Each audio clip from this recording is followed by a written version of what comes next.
ஒரு new year score card ஒன்று போடலாமா? Pick an area of your life. எந்த ஏரியாவில் நான் ரொம்ப சக்ஸஸ்ஃபுல் ஆகணும்னு நீங்கள் விரும்புகிறீங்க, அதை சூஸ் பண்ணுங்கள்.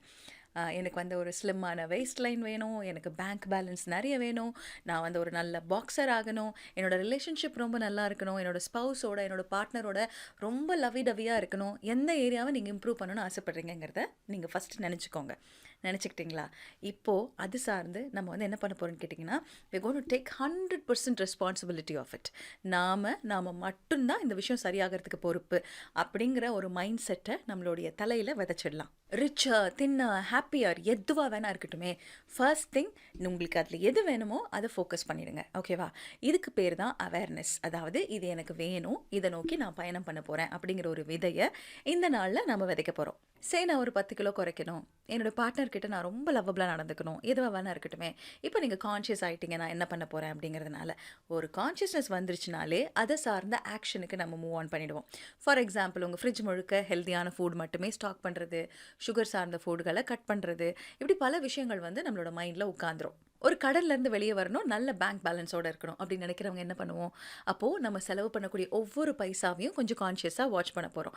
சின்ன சேஞ்ச் மட்டும்தாங்க லைஃப்பில் தேவை. நீங்கள் எந்த விதமான ஏரியாவில் இம்ப்ரூவ் பண்ணணும் அப்படின்னு நினச்சாலுமே, எந்த ஏரியாவில் இம்ப்ரூவ் பண்ணுறோம் அதுக்கு நான் 100% responsible and I am very conscious about it அப்படிங்கிற அந்த ஒரு தாட் மட்டும்தான். ஸோ ஒரு சின்ன நோட் புக் எடுக்க போகிறீங்க. டெய்லி உங்களோட ஆக்ஷன்ஸ் என்னவாக வேணா இருக்கட்டுமே, நீங்கள் சக்ஸஸ்ஃபுல்லாக ஒன்று பண்ணியிருக்கீங்கனாலும் சரி, இல்லை மிஸ்டேக் பண்ணியிருந்தீங்கனாலும் சரி, அது சார்ந்த எல்லாத்தையும் ட்ராக் டவுன் பண்ண போகிறீங்க. இதெல்லாம் நான் எலிமினேட் பண்ணேன்னா I think I will get better அப்படிங்கிற ஒரு கான்ஃபிடென்ஸ்க்கு வந்துட்டீங்கன்னு வச்சுக்கோங்களேன்.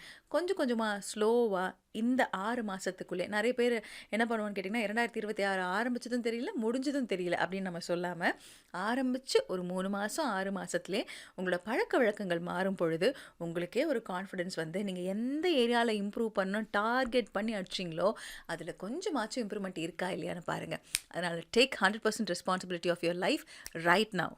நமக்கு பிடிச்ச விஷயங்களை நம்ம பார்ப்போம், ரசிப்போம். சிலர் அதில் ரொம்ப எக்ஸலண்ட்டாக இருப்பாங்க. இனிமேல் என்னப்பா, நமக்கெல்லாம் ஆல்ரெடி 40-50 ஆச்சு, இனிமேலாம் ஸ்டார்ட் பண்ணி நம்ம என்ன பண்ண போகிறோம் அப்படிங்கிற ஒரு தாட் உங்களோட மைண்டில் இருக்கா?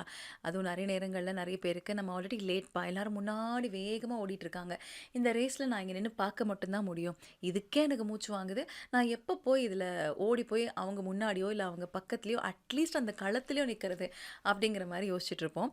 இதுக்கு தான் நான் ஒரு விஷயம் சொல்வேன், it is never too late to start. சும்மா எல்லோரும் மோட்டிவேட் பண்ணுறதுக்கு இந்த வார்த்தையெல்லாம் சொல்லுவாங்க, நாங்கள் நிறைய கேட்டாச்சு அப்படின்னு சொல்கிறீங்களா? வெயிட். சப்போஸ் ஒரு 40ல் இருக்கீங்க, ஒரு 50ல் இருக்கீங்கன்னு வச்சுக்கோங்களேன். உங்களுக்கு ஒரு பியானோ கற்றுக்கணும்னு ஆசைப்பட்டீங்கன்னா, இன்றைக்கி பேசிக் பியானோ, அதாவது ஆவனால கூட வச்சுக்கோங்களேன், அப்போ இருந்து கீ தட்ட ஆரம்பிச்சிங்கன்னா 40 ஒரு 65 வயசில் நீங்கள் 25 வருஷம் எக்ஸ்பீரியன்ஸ் இருக்கக்கூடிய பியானிஸ்ட்டாக இருப்பீங்க. அந்த மாதிரி எந்த ஒரு விஷயமாக இருந்தாலும் சரி, நீங்கள் எவ்வளோ லேட்டாக ஸ்டார்ட் பண்ணாலும் சரி, ஒரு 5 வருடம் 4 வருடம் 10 வருடம் 15 வருடம் அப்படின்னு சொல்லிட்டு நமக்குள்ள ஒரு அனுபவத்தை நம்மளால் நிச்சயமாக சேர்த்துக்க முடியும். இதை வந்து நான் ரொம்ப நாளைக்கு முன்னாடி பார்த்த ஒரு கிறிஸ்மஸ் வீடியோவோட ரிலேட் பண்ணுவேன். அந்த கிறிஸ்மஸ் வீடியோ வந்து எனக்கு ரொம்ப பிடிச்ச ஒரு அழகான வீடியோ.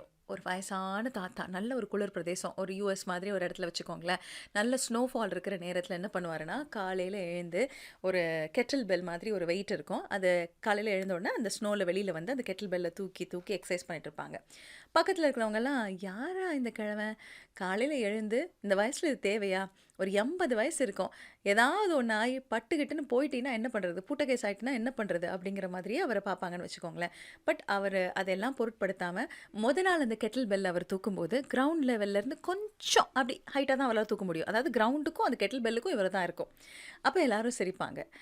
தொடர்ந்து அவர் என்ன பண்ணுவார்னா, யார் சிரித்தாலும் என்ன பண்ணாலும், கடும் குளிராவது எதுவாக வேணா இருக்கட்டுமே, டெய்லி அதை ப்ராக்டிஸ் பண்ணிக்கிட்டே இருப்பார். ஸோ இப்போ எல்லோரும் முடிவு பண்ணிடுவாங்க, சரி வயசானா எல்லாருக்கும் ஏதோ ஒரு நட்டு கழண்டுடும், அந்த மாதிரி அவர் ஏதோ பண்ணிகிட்ருக்காரு அப்படின்னு சொல்லிட்டு கொஞ்ச நாளில் அவரை பற்றின சிந்தனையே இல்லாமல் அவங்கவுங்க அவங்க வேலையை பார்த்துட்ருப்பாங்க. இதுக்கு அழகாக வந்து அந்த கிறிஸ்மஸ் ஆட் முடியும். கடைசியாக என்ன பண்ணுவார்னா, இந்த கிறிஸ்மஸ் நியூ இயர் டைமில் அவங்க பேத்தியை பார்க்குறதுக்கு, அதாவது அவங்க மகளுடைய பொண்ணை பார்க்குறதுக்காக கிளம்புவார். அப்போ அங்கே நேராக அவங்க வீட்டுக்கு போன உடனே அந்த குழந்தைக்கு வந்து ஒரு கிறிஸ்மஸ் ஸ்டாரையும் ஒரு கிறிஸ்மஸ் கிஃப்ட்டையும் கொடுப்பாரு. அந்த கிறிஸ்மஸ் ஸ்டாரை வந்து அந்த கிறிஸ்மஸ் ட்ரீயில் மேலே உயரத்தில் அந்த குழந்தை வந்து அதை வைக்கிறதுக்கு ட்ரை பண்ணோம். அப்போ இந்த தாத்தா, 80 வயசு தாத்தா இருக்கார்ல, அவர் அப்படியே லாவகமாக அந்த குழந்தைய தூக்கி அந்த கிறிஸ்மஸ் ட்ரீயில் அந்த கிறிஸ்மஸ் ஸ்டாரை வைக்கிறதுக்கு ஹெல்ப் பண்ணுவார். இவ்வளோ நாள் அவர் கெட்டில் பெல் தூக்கி தூக்கி ப்ராக்டிஸ் பண்ணார்ல, எதுக்கு? ரொம்ப ஸ்ட்ராங்கான ஆர்ம்ஸ் அண்ட் ஷோல்டர்ஸ், அதாவது அதாவது என் பேர குழந்தைய 80 வயசுல நான் தூக்க முடியிற அளவுக்கு நான் ஸ்ட்ராங்கா இருக்கணும் அப்படிங்கிறதுக்காக அவர் பண்ணின முயற்சி தான் ஸ்ட்ரென்த் ட்ரெய்னிங். இது வந்து எனக்கு நிஜமாவே ரொம்ப அழகான ஒரு கிறிஸ்மஸ் ஆட். பார்த்த உடனே அவ்வளோ ஹார்ட் வார்மிங்கா இருக்கும். இத தான் நான் சொல்வேன். எந்த வயசா இருந்தாலும் சரி, நீங்க இதெல்லாம் நமக்கு ஒத்தே வராத ஒண்ணுன்னு உலகம் செட் பண்ண ஒரு விஷயமாக இருந்தாலும் சரி, அந்த இடத்துல நீங்க ஸ்ட்ராங் பண்ணீங்கன்னா, இந்த பாடி வந்து ரொம்ப அழகான கருவி. இந்த பாடி அண்ட் மைண்ட் வந்து அவ்வளோ அழகான ஒரு டூல். நம்ம சொன்னா, சொன்ன பேச்ச கேட்டுக்கிட்டு அதுக்கு ஏத்த மாதிரி எல்லாத்தையும் ட்ரெயின் பண்ண ஆரம்பிக்கும் அப்படிங்கிறதுக்கு வந்து இந்த ஆட் வந்து ஒரு உதாரணம்.